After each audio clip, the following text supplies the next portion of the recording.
Según los políticos, la población mundial puede dividirse de la siguiente manera. El 90% son borregos analfabetos que solo ven fútbol y son incapaces de desarrollar espíritu crítico.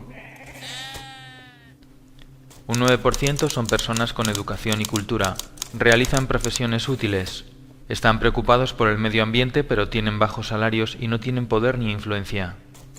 Un 1% restante se queda con todas las riquezas, destruyen los recursos naturales y explotan al 99%. Esta película pretende ser lo más objetiva posible, evitando cualquier juicio subjetivo u opinión dogmática que tergiverse los hechos. Bretton Woods.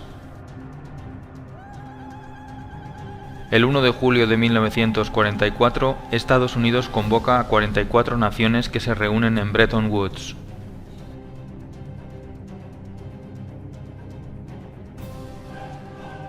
Se piensa que para llegar a la paz y a la prosperidad hay que implantar una política librecambista.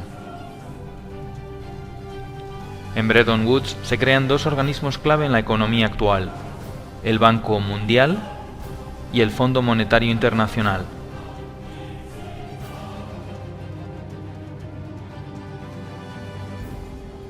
El Fondo Monetario Internacional tenía como misión conceder préstamos a países con problemas en la balanza de pagos.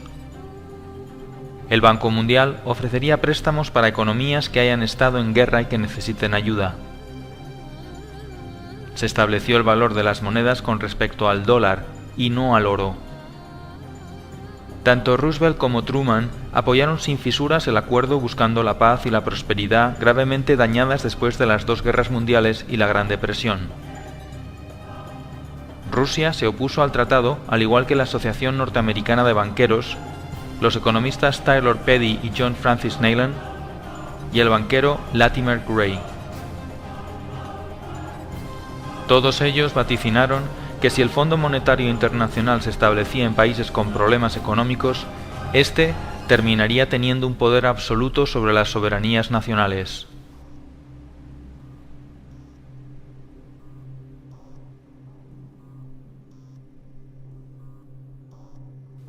Entonces, surge una pregunta: ¿qué es el dinero?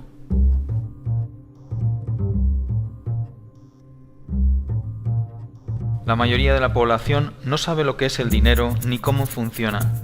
De esa forma pueden ser engañados, manipulados y controlados fácilmente por los bancos y por los gobiernos. Antiguamente, el dinero era algo físico. Se utilizaba como forma de intercambio. Cualquier cosa podía ser dinero: una pluma, sal, conchas marinas, semillas de cacao, arroz, ámbar, especias, cobre o también los metales preciosos.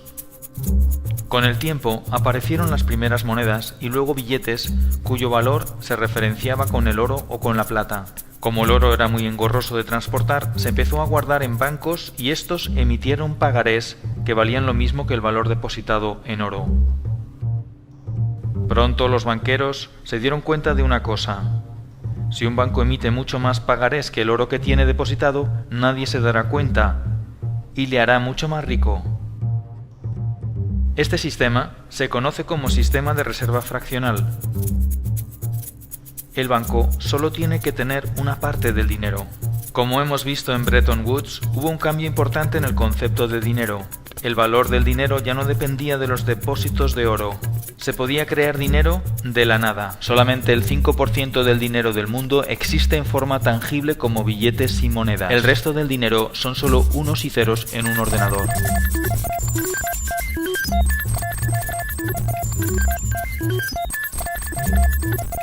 La actual política monetaria se basa en el sistema de reserva fraccionaria. Este sistema consiste en que un banco tiene derecho a prestar el dinero de sus clientes al mismo tiempo que tiene la obligación de devolvérselo cuando lo reclamen. El dinero es creado todos los días por los bancos privados en una red compleja denominada de intermediación bancaria. Cada vez que alguien pide un préstamo, el banco emite un pagaré que de la nada se convierte en dinero. Aunque se crea el dinero de esta manera, El sistema está fuertemente regulado y se basa en la confianza. Para que esto sea posible, se establece un pequeño control llamado el requerimiento fraccional de reserva. El requerimiento fraccional de reserva es el límite que impone un gobierno para la creación de dinero mediante el coeficiente de caja. El coeficiente de caja indica el porcentaje de dinero que un banco debe mantener en reservas líquidas y se calcula mediante la siguiente fórmula. Según el reglamento 1745/2003 del Banco Central Europeo, el coeficiente de caja está en un 2%. Sin embargo, según el artículo 4, los depósitos a plazo a más de 2 años se les aplica un coeficiente de un 0%. Esto quiere decir que se puede crear dinero de la nada ilimitadamente sin generar depósitos de reserva. El único límite en el mercado interbancario será el definido por el efecto multiplicador del dinero, pero en la práctica no hay límite.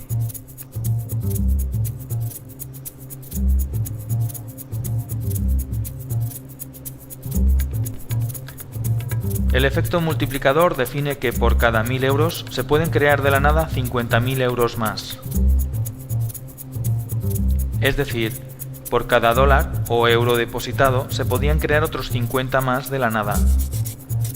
Esto viene a ser un índice de la relación entre la economía real y la economía ficticia. En la práctica, el dinero lo crean los bancos privados cada vez que alguien solicita un préstamo. Es el prestatario el que aporta algo real, como por ejemplo su casa. Cuando un banco no puede pagar, se le rescata con el dinero de los ciudadanos. Cuando un ciudadano no puede pagar, se le echa a la calle con un desahucio legal y el banco se queda con la casa. Cuando los bancos no tienen dinero porque han agotado al límite su efecto multiplicador o bien porque su nivel de impago es muy superior, acuden a financiarse al Banco Central Europeo. El Banco Central Europeo es quien realmente hace la verdadera magia. Puede crear dinero de la nada y ponerlo a muy bajo interés y dárselo a los bancos. Ese dinero luego lo utilizan los bancos para especular, comprar bonos que el propio Estado tiene que devolver con mayor interés y prestarlo a intereses mucho mayores del 1%, generándoles unas plusvalías inmediatas por no hacer nada. De esta forma surge una pregunta ineludible. Si el dinero se crea de la nada solo en base a la deuda, ¿por qué los gobiernos no crean dinero y lo prestan directamente a las pymes y a las familias y así activar la economía? Sin embargo, estas operaciones solo benefician a los bancos y no a los ciudadanos. Surge así una nueva pregunta. ¿Por qué los políticos permiten que esto suceda?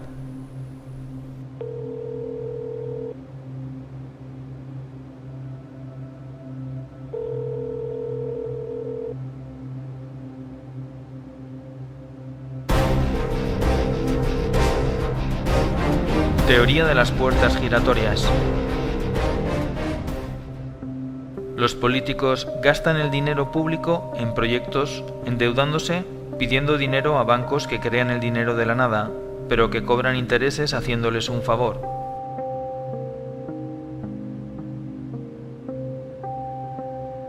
Este dinero generado de los impuestos de los ciudadanos y aumentado por nuevos préstamos va a parar a empresas amigas que diseñan presupuestos sobrevalorados mediante ingeniería financiera de forma legal. Una obra que cuesta 120 millones ahora cuesta 160 millones por arte de magia. Los proyectos suelen ser obras públicas de gran calado y se vende la idea de que este tipo de proyectos mejoran la economía del país y son buenos para la gente. Cuando esta operación se hace bien no pasa nada, pero cuando se hace mal se descubren tramas de corrupción y pueden ser juzgados por la ley. Para que el sistema funcione y queden impunes, hay que manipular las leyes o bien comprar también a los jueces. Una vez que el político se queda con la diferencia, el dinero se guarda en paraísos fiscales lejos de cualquier control.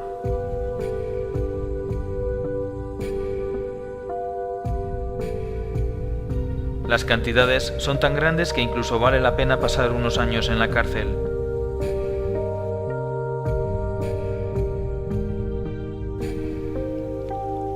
Para devolver el favor que los bancos hacen a los políticos, estos legislan haciendo que la banca siempre gane y organizando más tarde sustanciosos rescates con el beneplácito de las instituciones internacionales que están metidas en el ajo.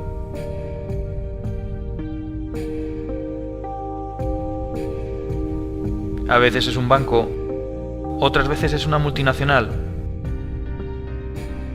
otras una gran constructora. Con estas operaciones se genera un déficit público insostenible, que no es otra cosa que una deuda contraída de la nada a través de un banco. Todo se hace muy complicado para que nadie lo pueda entender. Obviamente, no hay dinero para pagar porque se han contraído deudas inabarcables. Se vende la idea de que hemos vivido por encima de nuestras posibilidades. Como solución, se acude entonces a un rescate. El Fondo Monetario Internacional rescata al país priorizando el pago de la deuda e incluso cambiando la Constitución. Pero para aprobar el nuevo préstamo, que también se crea de la nada, se exige al país que aplique unas medidas que garanticen el pago de la deuda. Las medidas van destinadas a esclavizar a la clase media mediante la bajada de salarios y el cese de los derechos adquiridos. Se privatizan los activos del gobierno y estos pasan a manos privadas, a precio de chollo. Una vez que los políticos acaban su mandato, se incorporan como consultores a alguna de las empresas o bancos a los que han hecho un favor. Muchos de los altos directivos de empresas como Goldman Sachs, Lehman Brothers, JP Morgan, Morgan Stanley y los grupos energéticos terminan trabajando en los diferentes gobiernos y viceversa, confirmando una vez más la teoría de las puertas giratorias.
Da igual que sean de un signo o de otro, de derechas o de izquierdas, demócratas o republicanos, progresistas o conservadores.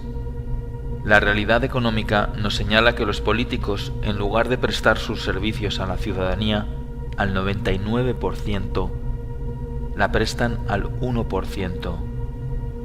No es malo que la empresa privada y lo público estén conectados, pero es malo que los políticos trabajen solo para ese 1% y engañen al 99%, mientras ese 1% abarca la mayor y más contundente fortuna jamás amasada en la historia de la humanidad y la deposita, tarde o temprano, en los paraísos fiscales.